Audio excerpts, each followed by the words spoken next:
the things that our kids do, the accomplishments our kids have, we don't get to co-opt those as evidence of our good parenting. Just like we don't get to blame ourselves, we shouldn't have to blame ourselves if things go wrong with our children. It's not our fault if our kids end up addicted to drugs and alcohol. It's not our fault if our kid has a learning disorder. It is just if we can't, take credit for those failings, we also really can't take credit for all of their successes. And that's so unfair to them to take credit for those things because those are their accomplishments, not ours. You're listening to the Mindful Mama podcast, episode number 163. Today, we're talking about the gift of failure with Jessica Lahey.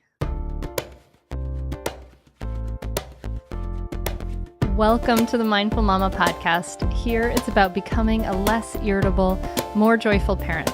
At Mindful Mama, we know that you cannot give what you do not have. And when you have calm and peace within, then you can give it to your children. I'm your host, Hunter Clark-Field's Mindful Mama mentor. I help smart, thoughtful parents stay calm so they can have strong, connected relationships with their children. I've been practicing mindfulness for over 20 years. I'm the creator of the Mindful Parenting course, and I'm the author of the upcoming new book, Raising Good Humans. Welcome back, dear listener, and welcome if you're brand new to the Mindful Mama podcast. Oh my gosh, so nice to have you here. It's great to be in your ears, and I appreciate it. In just a moment, I'm going to be sitting down with Jessica Lahey, and she's the author of the New York Times bestselling book, The Gift of Failure: How the Best Parents Learn to Let Go so Their Children Can Succeed. And she teaches high school English and writing in drug rehab for adolescents. She's so incredibly smart, and she has so much to offer. I'm so excited for you to talk to her because, if you're like me, you can feel it's kind of like in the zeitgeist, right? Like it feels like we're under pressure from the world to have everything go as well as possible for our kids, right? We want them to succeed. So we start to direct them on what to do and how to do everything, right? And we may say to ourselves, what's the problem in this? But Jessica teaches us, talks to us, we'll talk to you, and you'll hear about how this parenting style can actually undermine kids' success and autonomy. So it actually can kind of do the opposite of what we are intending, right? And so this is really an episode chock full of tips on how to communicate with our kids and actually with their teachers. So this is such an important episode, whether your kids are school age or not. It's something to help us start to think about, are we giving our kids some autonomy? Are we letting them fail at little things? Is it okay for them to fail? Is it okay for them to make mistakes? Is it okay for us? Is it okay for us to make mistakes, right? That can be a big hurdle to get over in ourselves, right? So I want you to listen for how, these highly directive parenting styles can undermine kids' learning. Listen for how extrinsic motivators, Jessica talks about how 40 years of research show that extrinsic motivators, which are reward and punishment, are a disaster for kids learning. They don't work. It's crazy that we still use them. It drives me bananas, which you'll hear. And that you're going to hear how kids should be owning their homework. Oh my gosh. Yes, absolutely. So before we dive into this really important and powerful conversation, I want to let you know that I will be opening up my group coaching program soon for enrollment. And I only have room. It's a 5-month program. It'll go from August through, the 5 months after that. And I'll be enrolling it soon. And I'm letting you know about it now because I only have room for 12 spots in this program. And I do close the doors after that. It's a small group program, so we get lots of personal one-on-one attention over time with a small sisterhood so that you get the accountability you need to make the changes you want. And we go over time because it took us time to get where we are and to make the changes we want. It takes some time after that. So this is not for everybody. It's only a small group. So if it's something that interests you, I'm just letting you know now, so you might like to hop on the wait list and get some early information about it. And that you can learn more and hop on the wait list at mindfulmamamentor.com/group coaching. And so, well, let's do it. Let's dive into this conversation. Join me at the table as I talk to Jessica Lahey. Jess Lahey, thanks so much for coming on the Mindful Mama podcast. Oh, thank you so much for having me. I'm really excited about this. I'm so glad you could be here. And I really enjoyed reading your book. I love The Gift of Failure. I love your whole little section on like the parenting history, which I'd never seen in any kind of context before. So I'm definitely going to have to ask you about that. But I want to just like start us off by asking you about you've described it as a sense of discomfort that you had when your sons were kind of getting into their teen years, that you were feeling like they were ill prepared. And you were a seventh grade teacher at the time. Yeah, so I've actually been a teacher for 20 years, and I've taught every grade from 6 to 12. I taught middle school for a long chunk of time in there. I currently teach high school, but especially in middle school, which frankly, the heart of this book is middle school, mainly because my heart lies in middle school. I love them. I love teaching them. I love the developmental phases, and it's the coolest time. And it's really a fantastic time to be actively sort of pushing kids out on their own and helping them learn to self-advocate and all that stuff. So just at the same time that I was teaching middle school, my older son was in middle school. And, I was really going through all of that from two sides, with my teacher brain and with my parent brain. And my teacher brain was getting really angry at the parents of my students for, all this overparenting and making the kids helpless. And then I realized I was doing the very same thing to my own children. So I was in big trouble with myself. I had a bit of a reckoning. It was a little bit humiliating for me. I'm curious about two things. Like, what were some of the things that I'm curious about? Like, what were your parents doing? The parents of your students, what were they doing that were driving you crazy? And then what were your sons not? What did that sort of sense of them being ill prepared show up as that you could identify? Well, the parent side, ask any educator, that's been in the media the past couple of days. In particular, I've seen a couple of articles bouncing around on Twitter about, teachers leaving the profession and why are they leaving the profession? And many of them are leaving the profession because they just don't feel supported, especially in the face of increasing acrimony. There's this sort of weird thing that the chasm between parents and teachers has been opening up, and it's become increasingly acrimonious, increasingly sort of adversarial, mainly because I think parents are under so much pressure to have everything go right for their kids so they can set them up for the best possible path. And, teachers are trying really hard to make sure the kids are learning in the best possible way. And those two things sometimes don't dovetail perfectly. And, so that was happening. I was, getting into scraps with, the parents of my students a little bit, but also I was really concerned because I think that focus on the grades and the points and the scores and the anxiety was really starting to undermine not only their interest in learning. I had a student tell me that directly, that it was messing with her interest in learning, but it was also messing somehow with their ability to learn. And I wasn't really sure how that was happening. It was just a gut feeling. And so I got to spend a couple of years researching motivation, researching how we learn, researching how parenting styles affect learning. And there's a lot of really interesting data there. And all of that data pointed to a picture of these parents who are directive, that are telling their kids sort of, okay, first do this, then do this. No, do it this way. No, okay, do it next, do this. That highly directive parenting style actually undermines learning. And so that was happening at school. And then at the very same time, I was looking at my children, realizing, I had at that point, I think, 9 and 14, and realizing not just the fact that, I was doing a lot of stuff that I would have been freaked out if I'd let them do it. I was running around in the woods on a horse. My parents didn't know where I was all day long, and, getting on a train and going into Boston by myself and spending the day in Boston with friends. And I was trying to picture my own children doing that and realizing I couldn't even picture it. But I actually, very specifically, my 9-year-old came to me one day, or we had a conversation one day, and it came to light that my 9-year-old was didn't know how to tie his own shoes. And that was absolutely, completely my fault. I had done that to him.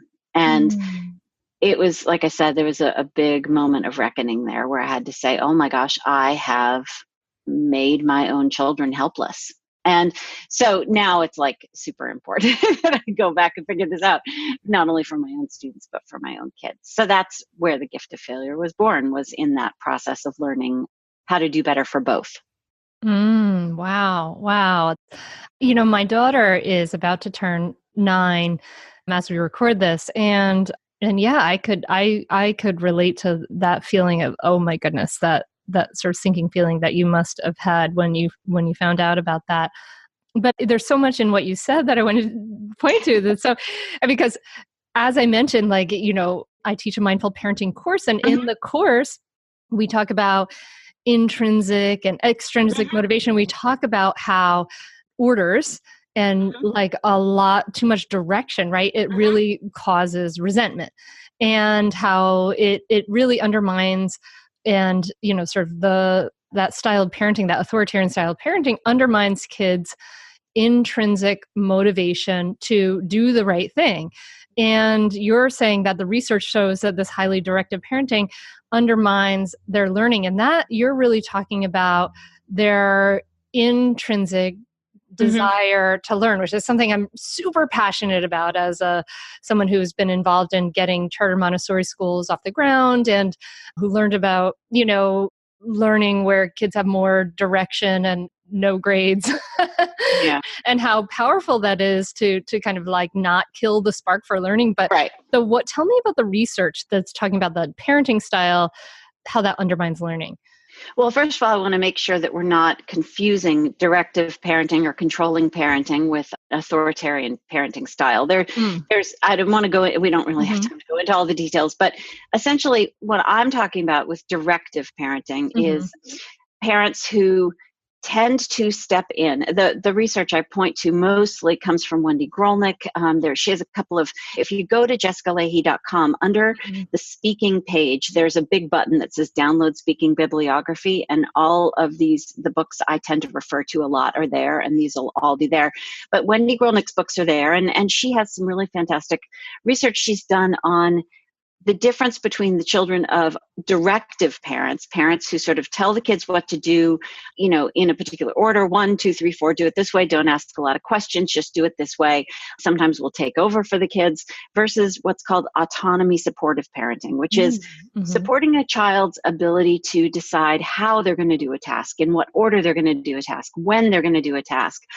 The two kids, a child of a directive parent, child of an autonomy supportive parent, there's a big difference in those kids when it comes to tackling tasks that are frustrating on their own when you remove the parent from the situation. The children of the directive parent are much less likely to be able to complete a task that is frustrating for them than the child of a kid who has given them the opportunity to get frustrated and sort of figure it out on their own, or do what really great teachers do, which is not necessarily give them the answer, but help lead them in a direction that they can discover the answer for themselves. The big issue there is that if you think about it, when I do professional development for teachers, I go around, I visit schools, and I get to do professional development. We talk about sort of, learning in the brain stuff and what really works to encode good memory and that kind of stuff. And one of these tools that works really well is something called desirable difficulties, giving kids material in a way that makes them sort of have to parse it, makes them have to break it down on their own. It's a little bit beyond their ability level. It's a little bit difficult. The word desirable is there on purpose. It's not like, you can't give a kindergartner calculus and say, oh, go at it. You're going to figure it out and you'll know it so well. But if you think about the kids who can benefit from desirable difficulties are kids who can be frustrated. And if the kids of directive parents can't be frustrated, can't handle that frustration, can't push through and finish a task when faced with frustration, they are going to be less likely to be able to benefit from some of the most effective teaching tools we have. That's what concerns me when it comes to education. Yes, it concerns me that kids are seeing learning as beside the point and their anxiety levels are incredibly high and rising learning, and their perfectionism is at such a point that they're afraid to make mistakes, and they're developing what Carol Dweck calls a fixed mindset. Happy to go into that if you want. But Mm-hmm. all of those things are contributing to a situation where kids are afraid to look dumb, afraid to look anything other than perfect, afraid to raise their hands, afraid to ask for help, afraid to take challenge problems because they don't want to make any mistakes at all. And learning has sort of gone out the window, is sort of beside the point. And P.S., these kids of directive parents are having less success when it comes to techniques like desirable difficulties. So it really sets teachers up. I'd always rather have a kid in my class that can be frustrated, that's of average intelligence, than, a super talented genius kid who falls apart at the first sign of frustration. I'll always take that average kid who can be frustrated every time. Wow. There's so much there. You bring me, like the other night, I try to raise pretty independent kids. And my daughter just turned 12. And the other night, she's been doing her laundry for ages, but I just basically taught her to put everything in on cold and just don't worry about separating colors. So that's like my lazy way of doing it. Right. Anyway, that's been working fine for many years. And then the other night I said, I'm putting in a light wash. And she was like, what? I'm not good at this and I can't. And it's like, well, this isn't rocket science. We can figure it out. So we sat down, she pulled her things out. Okay. And she was feeling kind of uppity about it. And she was like holding up like a burnt orange shirt. Is this light? I was like, well, what do you think? Is that more white or does that have some colors in it? I wasn't going to just answer the questions, but I felt like, oh, this is this kind of wake up moment of like, oh, this is something she has to learn. But so in moments these are like everyday moments like this, everyday parenting interactions and moments like this are where kids are either learning to be, as parents, we can either be supporting their autonomy or we can be kind of overly directing and controlling them, so the overly directing and controlling leads to kids who are afraid to fail and aren't doing well, and they're too can't even handle their frustration, which also then leads me to like that being able to handle our frustration. Like as adults, we are so quick to like just distract ourselves with our phones from any uncomfortable feeling. So I'm sure our kids are learning that. So there's so many directions here. For the parent who's listening and is saying, oh my gosh, I want to support my child's autonomy. Am I directing them too much? What do you say to that parent as far as like how to kind of discern whether they are doing that, whether they are too controlling or not? Do you put yourself last? Do you feel guilty for taking care of yourself or going to the gym or making time for meditation? Time to let go of this harmful mommy martyr mindset. It's time to reclaim your time, your sanity, and the energy that you bring to the world and your family. I'm so excited to let you know that I'm offering a free live training called the Unmartyr Yourself Challenge. And over 4 days, you're going to learn to make time for yourself, speak your truth skillfully, destroy mommy guilt, and improve your relationships and thrive without ever being selfish. So I hope you'll join us. It's at mindfulmamamentor.com/unmartyr. That's mindfulmamamentor.com/unmartyr. UNMARTYR. As soon as you sign up, you'll get instant access to the Unmartyr Yourself self-care assessment. It's a powerful, eye-opening exercise where you'll assess your physical, mental, emotional, spiritual, and relationship needs. Join the Unmartyr Yourself Challenge now at mindfulmamamentor.com/unmartyr. I can't wait to see you there.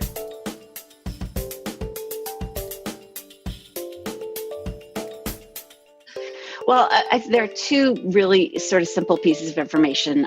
There's a mindset that I try to keep in my head all the time, and this saves me over and over and over again when I'm just frustrated and want to step in and do for my kid. And that's every single time my kid is faced with something, I try to think about the fact that, number one, parenting is a long haul job. It is not something that is determined by sort of these everyday moments when there's an emergency. And it would be so much easier if I drove this homework assignment in that my kid left sitting on the table at home. I try really hard to think about the possibility for learning that could happen in that moment, all the opportunities for learning.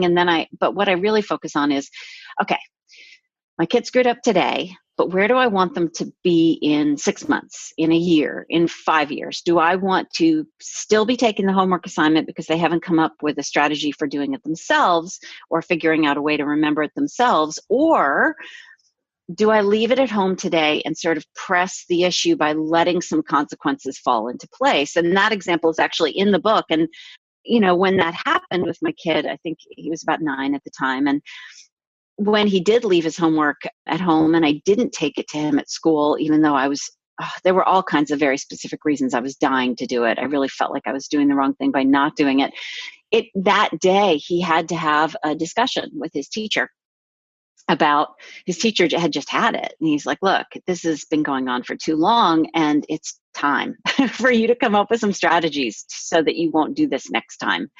And that strategy my kid came up with on that day is the strategy he uses to this day. He's 15 now, to manage his stuff. And what's so interesting is, instead of being the kind of parent that is directive or controlling, be the kind of parent that is supportive of your kid figuring out their own strategies. So think long term.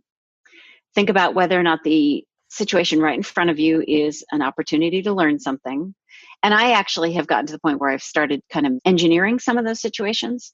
So for example, if I'm traveling somewhere, I brought this up in an interview just the other day. I travel a lot for work because I speak at schools a lot, and I try to take my younger kid with me a lot.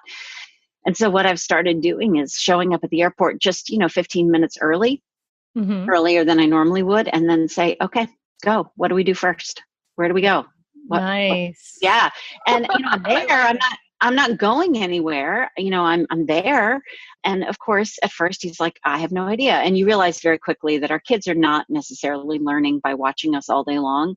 They go on autopilot a bit. You know how when you first started learning to drive and you realized you hadn't been paying attention to where the roads went the entire time you'd been a passenger in the car? Same thing. So actually my kid, despite having traveled a ton, I had no idea what to do first and had no idea what the kiosk did or where you put the bags or how you get through security. He had no idea.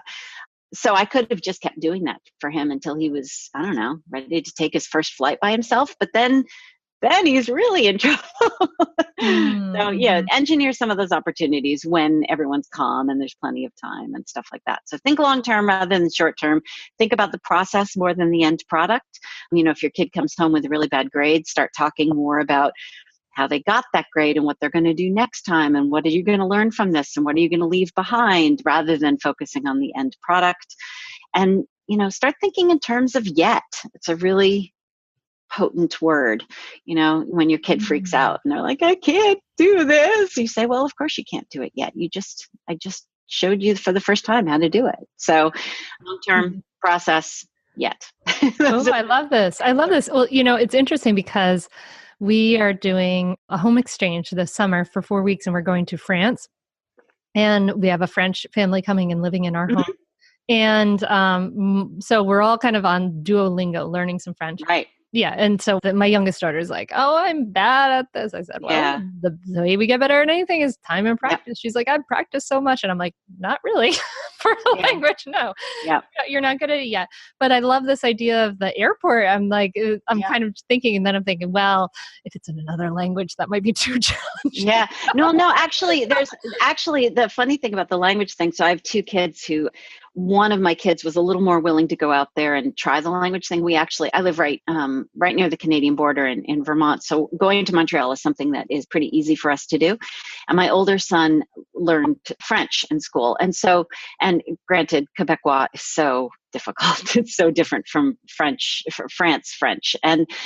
But one of the things that you can do is when you're sitting there at the restaurant, just don't open your mouth so that your kid has to order their food by themselves. I mean, there's an awkward silence, but it's an amazing opportunity for your kid to just have to figure it out. And I have found anyway that like waiters and people who work in the airport, when they see that you're trying to teach a kid how to do something, they are so kind. It has been a Oh. really cool experience in encountering kindness in other people when they see that you're really trying to help your kid do for themselves. It's been a really cool experience. But you have this incredible opportunity coming up to teach all kinds of stuff. I know. I'm kind of excited now. Yeah. I've got like 3 great tips right there. I'm so excited. Thanks so much, Jess.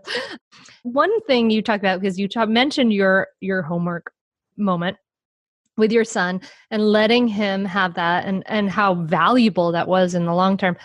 This is one of the things that comes up time and time again in the mindful parenting course, where what I teach parents is how to discern when it's your problem and when it's your child's problem, right? Yeah. And to let children solve their own problems and maybe be a helper to kind of solve their own problems, but to not take on their problems as their own. And homework, of course, comes up again and again and again. And you write, I was so excited. I dog-eared the page.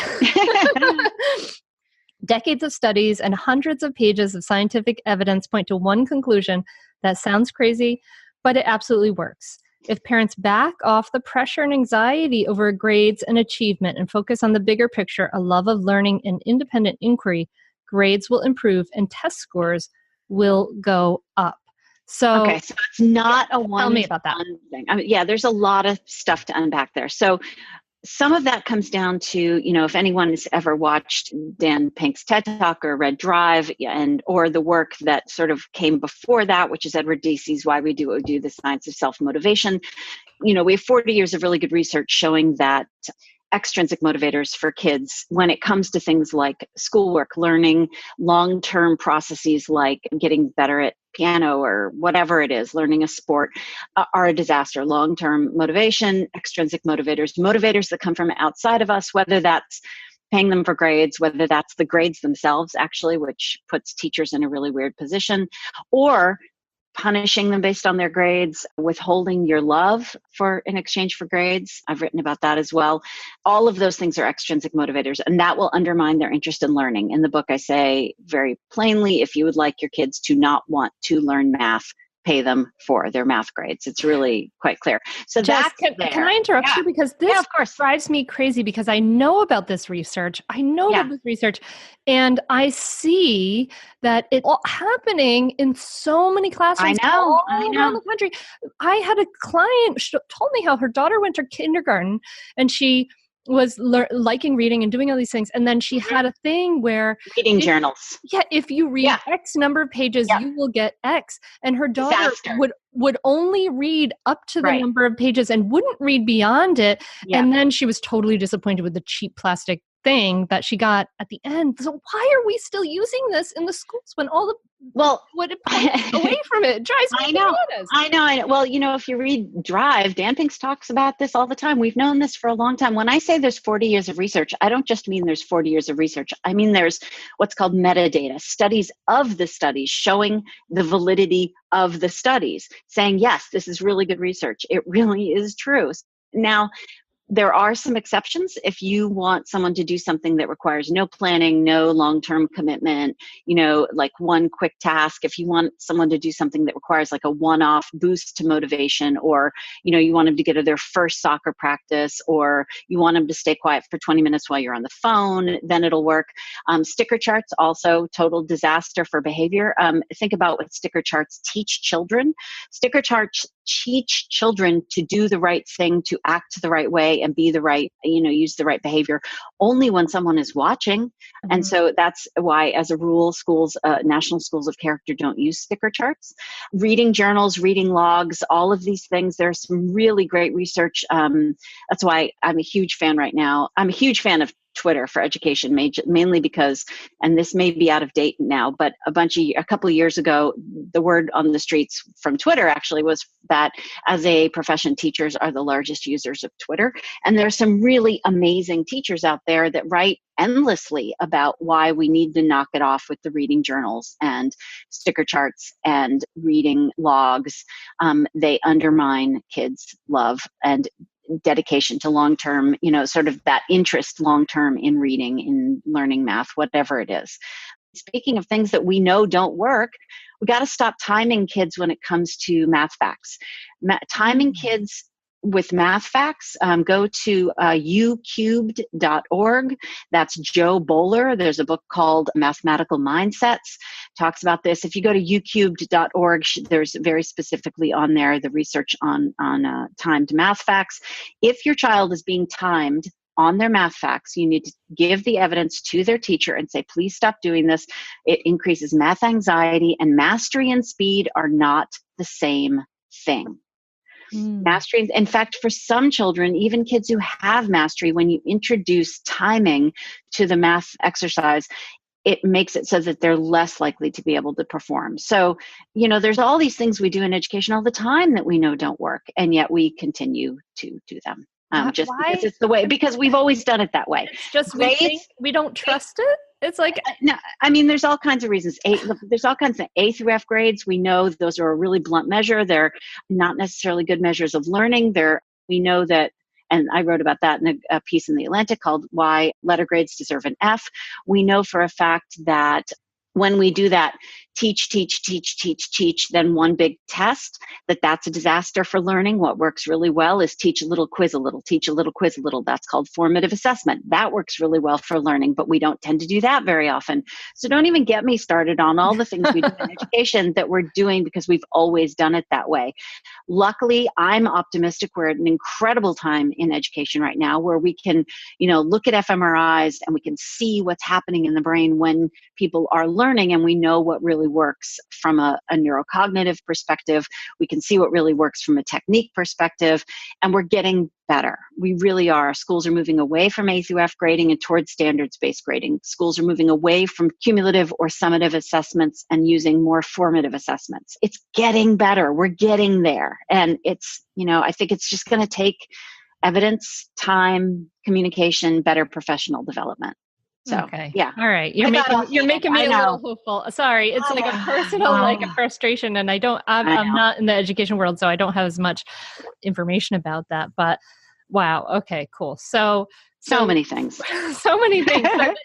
But we can learn from this as parents too. Yeah. Like this extrinsic motivators are a disaster. Like our kid, that extrinsic motivators don't work. But they're tricky. They're super tricky. They seem like they work in the short term. They really do. And they do work in the short term, but they don't work over the long term. So it can feel like they're working. But think about it this way. So when I was little, Pizza Hut used to offer coupons for the number of books you read in the summer.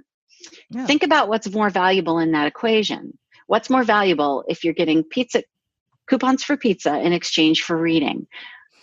What's more valuable, the books, the reading, or the pizza? Well, clearly it's the pizza. Otherwise, we would give kids books for eating pizza, but we don't. And so when we pay kids for grades, we're like, oh, here's this super valuable thing.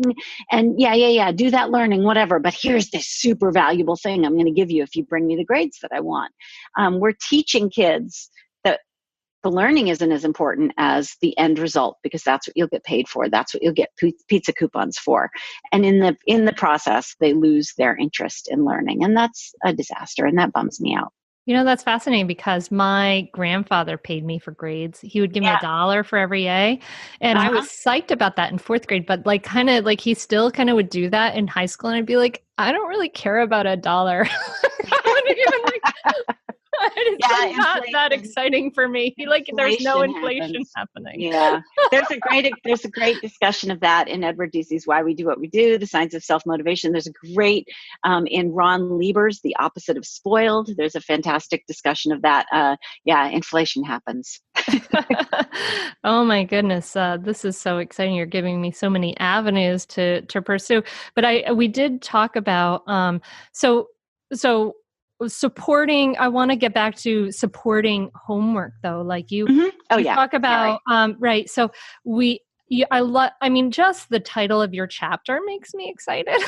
Homework, how to help without taking over. So can you tell us a little bit more about that? How do we help without taking it over and making it our thing?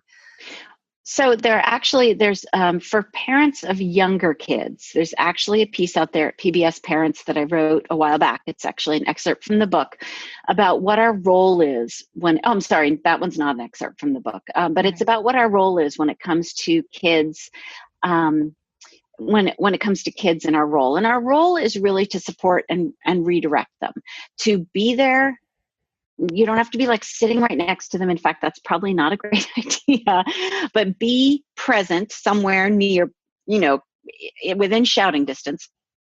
And then when they get frustrated, your job is to help them redirect, to help them sit with that frustration a little bit, to help them, maybe encourage them to reread the instructions, maybe encourage them to, oh, look, well, what did you do with problem 1? Maybe you can do some of the same things with problem 2. Let's try that kind of thing.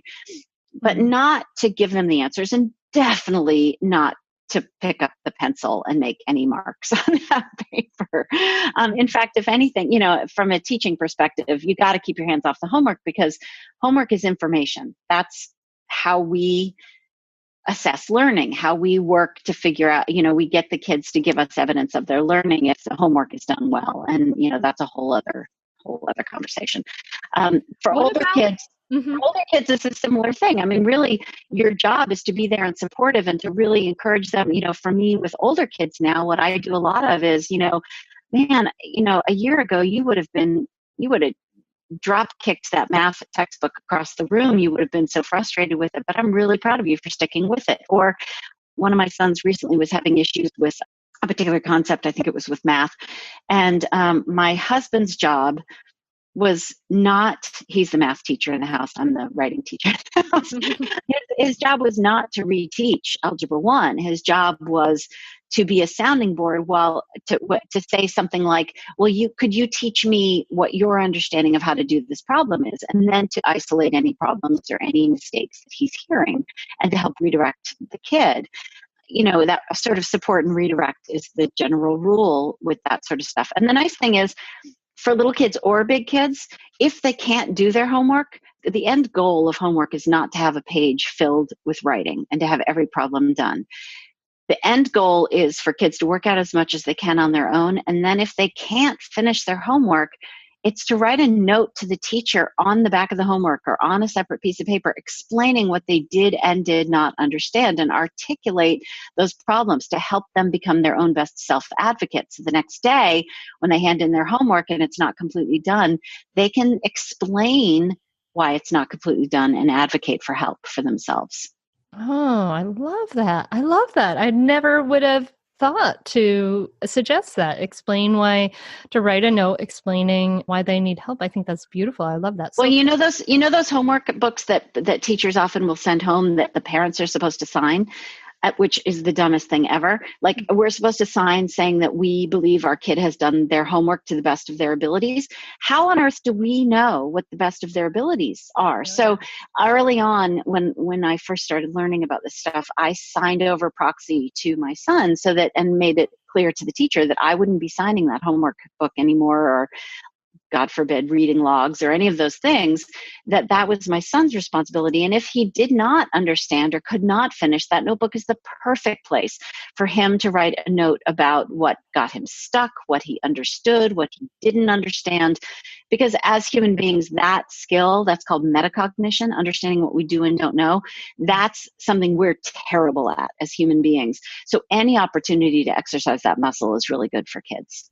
I love this. No, what I was going to ask about is, what about keeping track of the homework? Because I have one child who's super organized, like her father. She makes lists and things like that. She's on the ball. But others have trouble tracking homework. For instance, a friend of mine who has a child in a Montessori classroom who's I think she's she's a 5 or something like that years old. Anyway, they had a big thing for the 100 days of school, and they sent home stuff a few weeks ahead of time, said the 100 days of school are coming up and you should bring in 100 something, like 100 Cheerios or 100 whatever. Right. Objects. And so she talked about it with her daughter, and they talked about how this was coming up, and she told her daughter, like, this is, your job if you want to do this thing. And so then her daughter kind of, I guess, forgot about the thing. And then she let her daughter go into school without the 100 things. And then she went, and her daughter wanted to show her at the end of the day all these things. And she walked around and saw all these like beautifully arranged 100 things that the parents had done for the children. And it was very frustrating. in situations like that, or in situations like in all the different grades, like whose responsibility is it to keep track of the homework, whether you have to do it or not, or, when there is homework? Right. Well, the very first thing I would do is if you have decided that you don't want to be one of those parents that's doing the homework for the kid. And again, I had a column for 3 years at the New York Times, and I wrote about that it was called the Parent Teacher Conference. I wrote very specifically about parents, keep your hands off your kids' science project. Make sure the teacher knows that you are handing more autonomy, giving your kid more autonomy, handing more responsibility over your kid, and that you will not be doing the work for the kids. So that helps the teacher, actually. I would love to know, for me, it's really clear when it's parent work, but calling a kid on it, that's really tough. And calling parents on it is really tough. But I also feel like it's my obligation to do that as well. And I do call parents on it when I see parent work coming in the hands of kids or purportedly done by kids. I've written about that too. So I want my son's teachers to know that I will not be doing that. I, for example, don't ever log on to the portal. I never have logged onto the portal as a parent. I won't be doing that. If my kid, so therefore, here's my contact information. Here's how I like for you to contact me. Could I have yours? And I'm going to need for you to communicate with me if things start to go down the toilet, because I'm not going to be on top of my kids. And therefore, since we're in this together, we're working as a team so that my kid can, learn how to become more competent. I would love it if you would communicate with me. And I would also love it if you would hold my kid to consequences when he does forget things. So I've been known to do things like, my kid has to stay after because he forgot his homework and I didn't take it in. That's fine. I've been known also to, when my kid had a test coming up and the teacher had handed out a homework that was really to sort of understand whether or not the kid did or didn't know something, I have actually scanned those homeworks and emailed them to the teacher and said, absolutely under no circumstances give my child credit for this homework because he didn't bring it. But because I know he has a test tomorrow and you as the teacher need to know whether or not he's ready, here's the work. So you can walk that line. This is not total abandonment. This is, information where information is needed, but please hold my child to consequences so that they can learn how to strategize for themselves. And teachers will appreciate that. Oh my God, Jess, you're my hero. I'm so excited. I have this model of how to do this in a respectful way that makes it this very clear communication to both the child and to the school about what your expectations are. I mean, I would have probably just been in frustration, but I think this idea of just both with the child writing on the back of the homework, their need, what's going on, and then this communication with the teacher that, you're not going on the portal. I love this because I personally don't want anything to do with that. I want it to be my child's job to do the homework. I feel like that's and to keep track of it. I think that's really, really important. Well, and that communication from the teacher with the teacher in the beginning is so important, just because if you're going to pull the rug out from underneath your kid or your teacher without any notice, that's not fair either. And then on the flip side, I've been known in the past that, when things have really gone down the toilet with one of my kids and the teacher has handled it well, or the teacher has been supportive, or I make sure to thank them for how they handle it. You can also do things like if your kid is really afraid to talk to their teacher and it needs to be their responsibility, you can role play that with them. I've also done things and have had parents do this with me as well as the teacher of their kids. I'll email a teacher and say, look, my kid has something, he needs to talk to you about this math test that needs to be redone, but he's really nervous about it. Can you engineer an opportunity for that conversation to happen? Like happen to meet be with the kid at an opportune moment, bring the topic up, but I'm not going to do for my kids, but I am going to make sure that opportunities come up for the teacher and my kid to work together whenever possible. Yeah. This is great. So letting those natural consequences happen, but having all this clear communication. I was wondering if you could give us, I absolutely love sort of the section of your book where you go through the sort of like brief history of parenting in the United States. I thought that was so fun because I love taking a step back and seeing the bigger picture. because I look at generational patterns and how things are sort of passed on. Would you be willing to give us a little synopsis of that? Sure. I get myself in trouble with these chapters because I'm a huge dork. I love the research. And so like the book I'm working on now is a book about preventing addiction in kids. And the history chapter is at this point probably 10 times longer. Like it could be its own book on the history of childhood addiction in America. But it's really fun for me. And the short version is this. We're having kids later. We're having kids after more education. We're having kids after having been in the workplace for longer. And we're using the tools that we learn how to use there to parent our kids. And some of the problems inherent in that are, I know plenty of parents who use Excel spreadsheets to, track their kids' input and output. And maybe we don't need to know down to that level of down to the second decimal point about, their input and output. And we're also used to, coming from academia, coming from the work world, coming from, more education, we're used to getting a lot of assessments on how we're doing. We're getting used to getting report cards. We're used to getting, work evaluations. And we have these kids, and then you look around at a certain point and you realize, wow, I'm not getting any grades here and I'm freaking out. And it's, and the temptation is to start looking to our kids as a grade. Our kids are somehow an assessment of our parenting, whether that's, down the road, the sticker you get to put on the back of your car, which, by the way, the one thing I promised my child we would never do when he started looking at colleges was put a sticker on the back of our car, because that was going to be his choice and his decision and his accomplishment, not ours. I don't get to, boast in the parking lot at school with a sticker. It's not my accomplishment, it's his.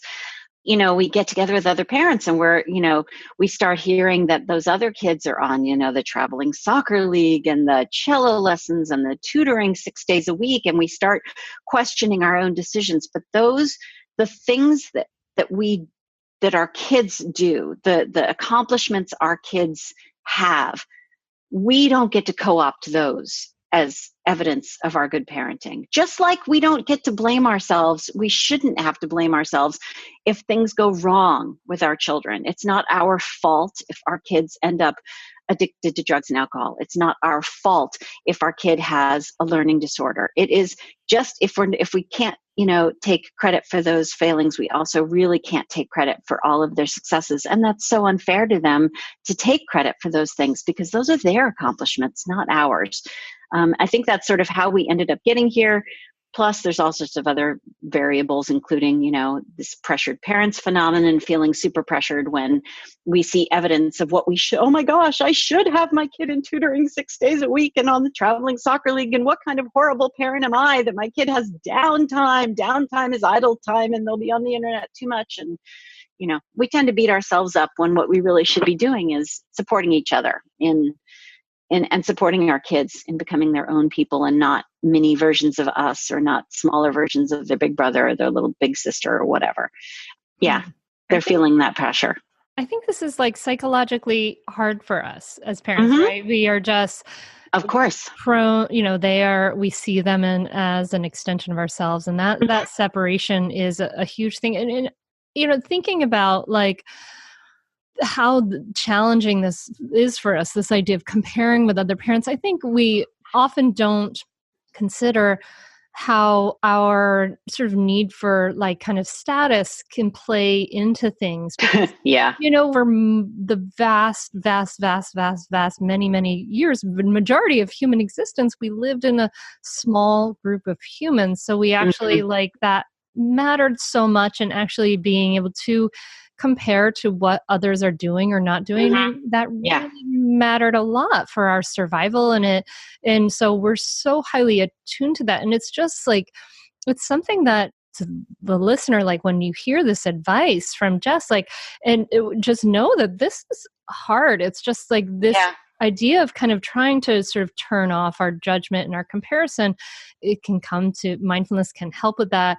But like this idea, we shouldn't feel bad that we have it because it's so intrinsic to who we Right. are and how we evolved as a species that is a group, that it really matters where your standing is with other. Well, and Wendy Grolnick writes about this too. I mean, whether or not you ascribe to this, some people have problems with the whole, we evolved to want to protect our children from saber-toothed tigers, and, that kid running down the soccer field, or that kid that beat our kid for a placement at a scholarship, that's a threat, and that we need to react with that same level of cortisol and adrenaline and all that. Some people are ascribed to that and some people don't. But whether or not you do, I mean, things have become so competitive that if you think about it, their classmates are a threat. There are all those other kids that want to get into the school that your kid wants to get into as a threat. There's so many things that threaten our kids' possible success that we feel the need to intervene in whether you call it snowplow, lawnmower, Blackhawk,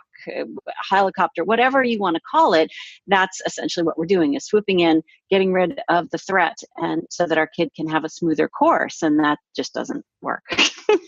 Just doesn't work. Maybe we should try to be considering the other aspect of evolution, in that we got to the place where we are as a species because of our intense cooperation, right? Yes. Our intense ability to help one another do better together.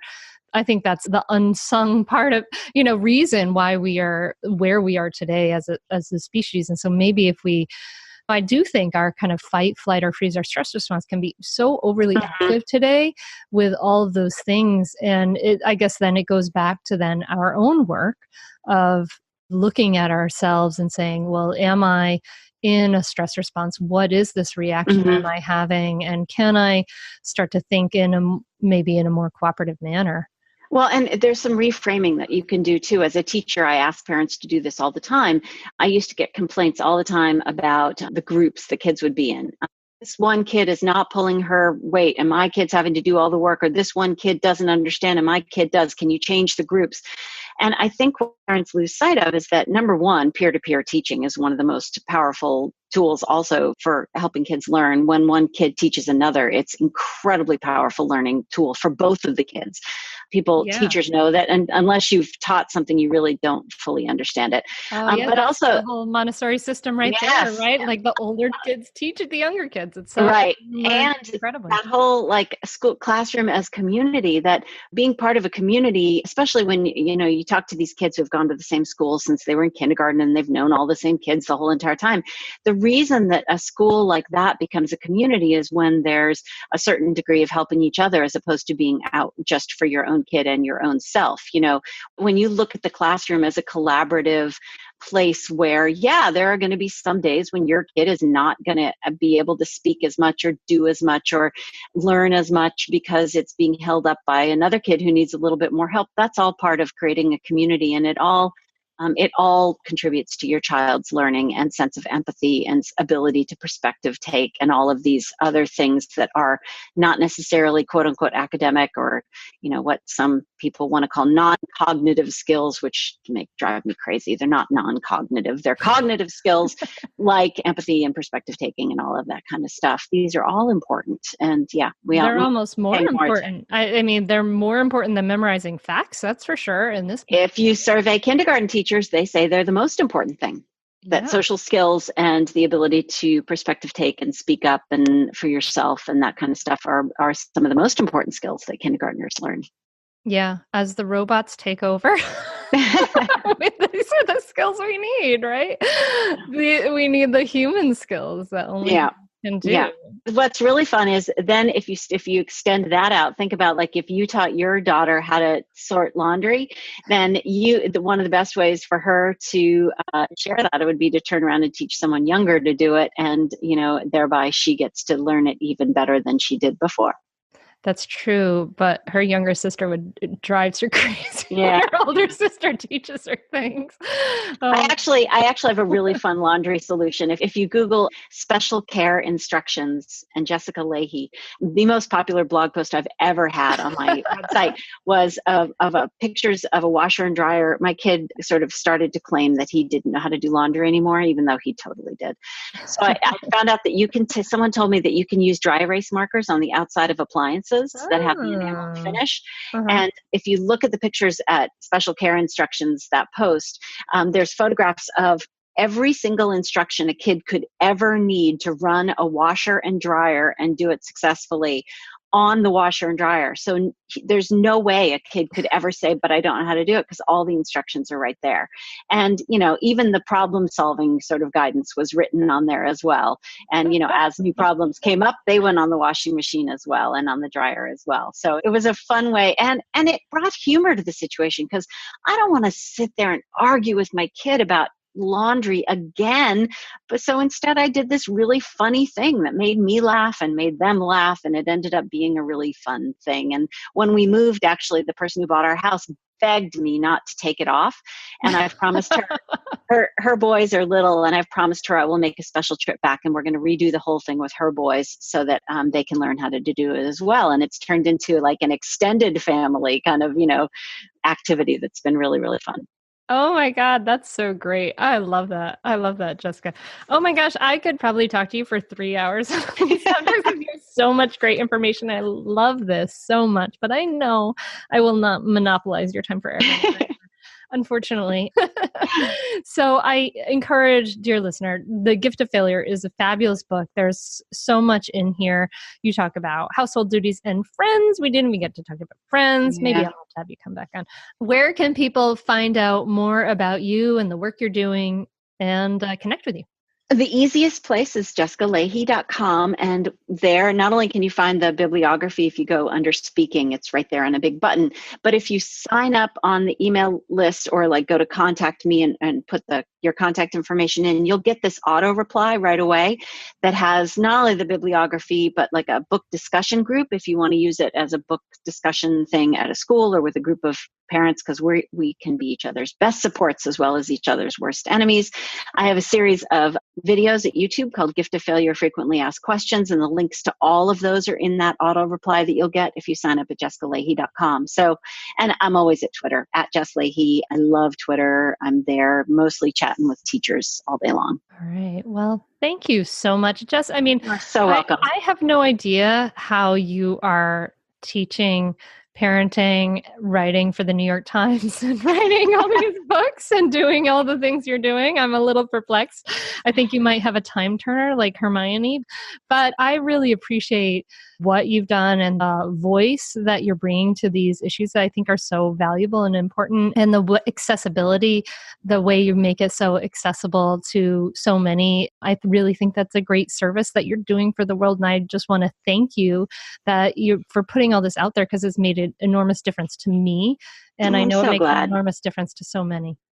I mean, the idea that we should all have to do this for ourselves is nuts. If people can go out and flatten the learning curve, do the research and report back, I mean, that's why I am a huge fan of sort of this journalistic nonfiction stuff. I just consume all of it because I love having my learning curve flattened out. And if I can do it for someone else, then great. Yay. At the expense of my own humiliation and mistakes that I've made with my and with my own children and my own students. So your poor child, he's like, no, I'm not that kid. That wasn't me. It was my brother. All of the stories about my children had to get passed through them first, and they think they're kind of fun. Believe me, there was lots I was not allowed to include. So, well, thank you, Jess. You're so welcome.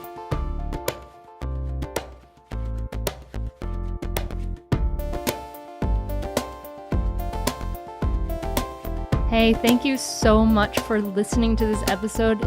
Aren't you just so impressed with Jessica? She has so much information right at the tip of her fingertips. I love it. And she has so much research and she knows her stuff. And these are things that we can start to change using the power of our voice, using the power of what we share and things like that. So this is really a great episode for you to share with people in your child's school, with people in your community.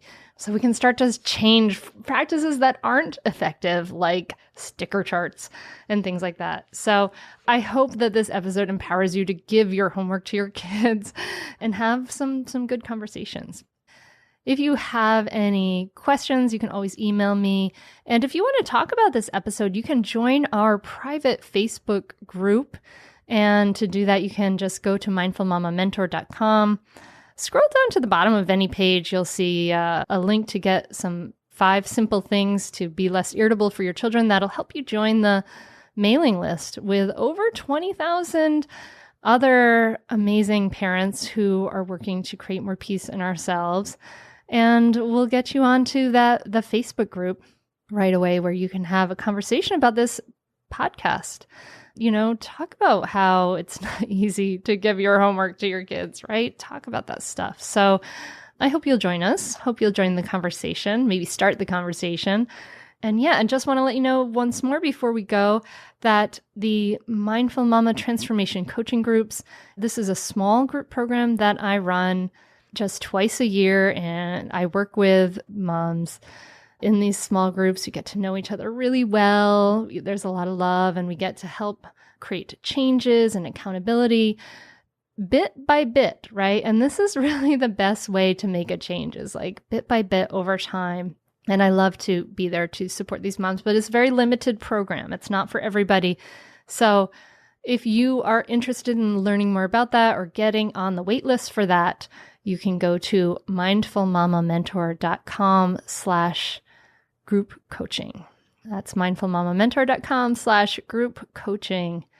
All right. I hope you have a beautiful week, my friend. I hope that you have some peace, some ease. Hope that you have some energy to meet the challenges and the learnings that just keep coming at us. And this parenting journey, it doesn't seem to end. We always think like, oh, once I'll get there, I'll have made it. Nope. Trust me, that just keeps coming. Oh my gosh. Yeah. Wishing you a beautiful week. Thank you so much for listening. And I will be back at you next week with an amazing episode that you must listen to with Mike Domich in my sexuality series called Can I Kiss You? So don't be there for that. It'll come out on Tuesday if you're listening on real time. So be there for that amazing episode. And I'm trying to just say it. I'm wishing you a beautiful week. And we'll talk soon. Thanks so much for listening. Namaste.